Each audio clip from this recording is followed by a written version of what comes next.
Sales are improving, mortgage rates are lower, condo affordability is back near 2019 levels. And yet, prices are still under pressure, inventory remains high, and many buyers are still waiting. So, is the market recovering, declining, or simply stuck? The answer depends on where you are looking and what you are buying. June was not one housing market. Burlington showed stability. Oakville showed a sharp monthly adjustment. Toronto remained divided between condos, detached homes, and everything in between. Today, I'll break down the numbers, explain what they mean, and then step back for 10-year comparison to answer the bigger question. Are prices anywhere close to the pre-COVID levels? So let's begin with Burlington. The average sale price was approximately $1,136,000, virtually unchanged from May and almost identical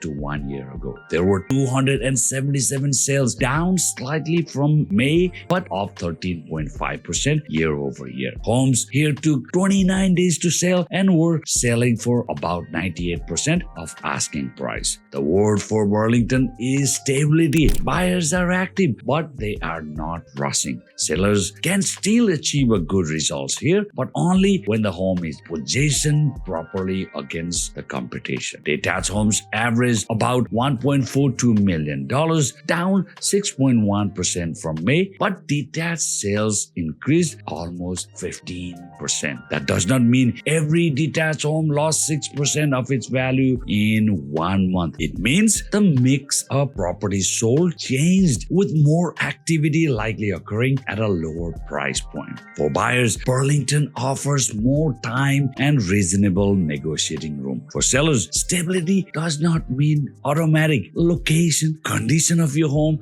pricing that you put your home out in the market still decide which homes are selling first. Now, Oakville recorded the largest monthly adjustment. The average price was approximately $1.4 million, down 9.2% from May and almost 1.1% from last year. There were 280 sales. Homes took an average of 30 days to sell here and were approximately selling for 97% of asking. That 9.2% decline needs context. Oakville's median price was $1.32 million, still 4.3% higher than last year. The average is more easily moved by luxury sales in Oakville, while the median price reflects the middle of the pack. So part of the decline came from the sales mix. But the lower sale to list ratio and roughly 4.4 months of inventory also tells us buyers have leverage in Oakville. Detached homes averaged approximately $1.78 million, down 8.7% from May. Yet detached sales increased also by 15%, just like Burlington. The demand is here, but buyers are responding to value rather than chasing the market. For buyers, Oakville may offer the strongest negotiating opportunities of the three markets, especially on listings that have been sitting for a long time. For sellers, pricing from a stronger market 2 years ago is not a strategy for today's market. Now in Toronto, the average price was approximately $1,085,000, down 2.2% from May and 3.8% from last year. There were 2,354 sales. Homes here took 31 days to sell and the sale to list ratio was 99%, which means sellers are almost getting what they are asking for. But that ratio can be misleading. About 24% of properties here sold above asking, while more than 72% sold below asking. Some listings are deliberately underpriced, so selling above asking does not necessarily mean selling above the market value. Property type matters enormously in Toronto. The average condo price was approximately $672,000, while the average detached home sold for approximately $1.63 million. The detached prices rose 1% from May and were down slightly 0.6% from last year, showing far more stability than the overall market. We've heard it all. Condo buyers in Toronto have more selection, but they must compare the maintenance fee, the layout, parking, the building finances, and competing units.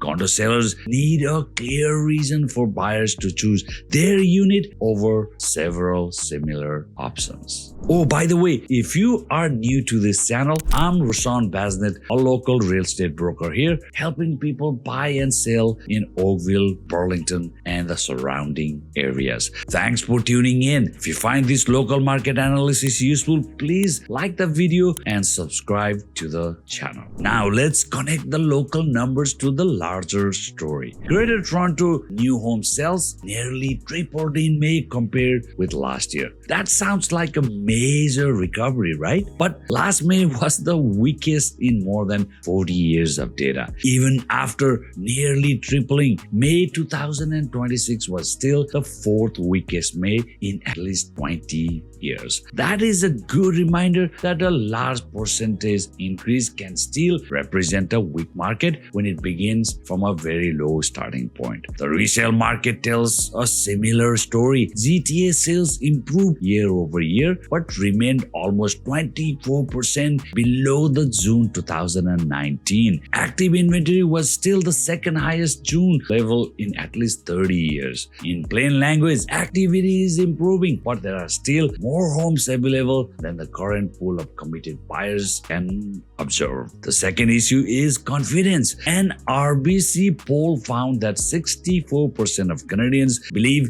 there is no perfect time to buy. Among those planning to purchase within 2 years, 72% identified economic uncertainty as their biggest obstacle. Buyers are not only asking whether they can qualify, they are asking whether their employment is secure, whether prices could fall further, and whether the monthly cost will remain manageable. Rates have come down, but the relief has not been equal. Variable rate and fixed rate borrowers have experienced different outcomes. So a headline about lower rates does not tell you what an individual buyer can afford. Affordability is also improving unevenly. Toronto condo affordability has returned back to the 2019 levels, while detached property ownership remains far more demanding. That is why we should never treat condos, suburban family homes, and luxury detached properties as one market. Now let's put today's prices on a 10-year timeline. For this comparison, I'm using median prices because they are less distorted by a small number of luxury sales.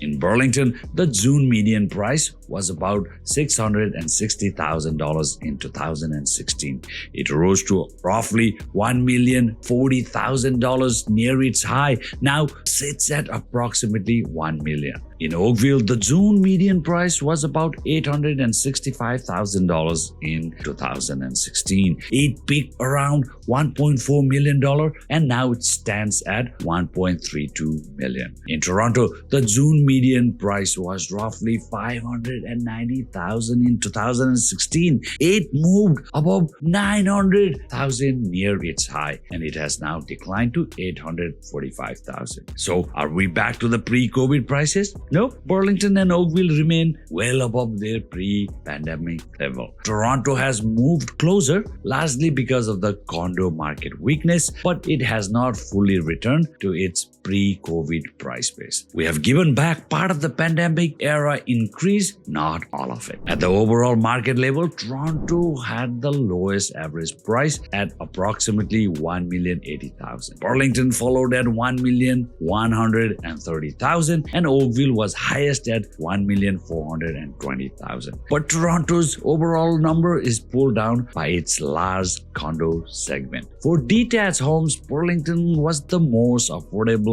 at roughly $1.42 million, followed by Toronto at $1.63 million and Oakville at $1.78 million. For condos, Burlington was also lowest at $650,000, followed by Toronto at $672,000 and Oakville at $781,000. Burlington currently offers the lowest entry point of the three for both detached homes and condos. Oakville carries a premium because of its concept concentration of larger detached and luxury properties. Toronto offers the widest range of housing, but scarce land keeps detached prices high. Affordability, however, is not the same as value. Buyers must still consider commuting, school, lot size, condition, monthly cost, and how long the home will serve their needs. So, what should buyers take from June? You have more choices, more time, and more negotiating leverage. But the best opportunity is not always the property with the largest price reduction.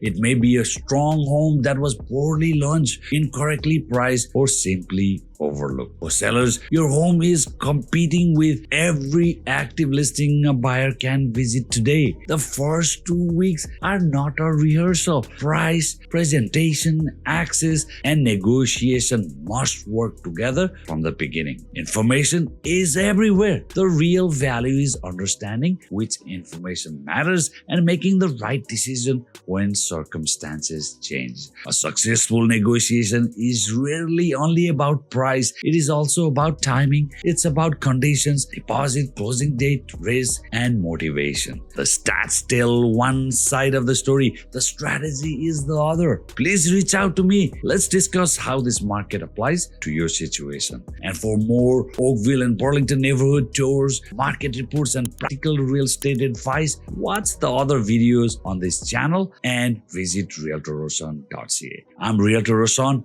I'll love to see you again on my next video.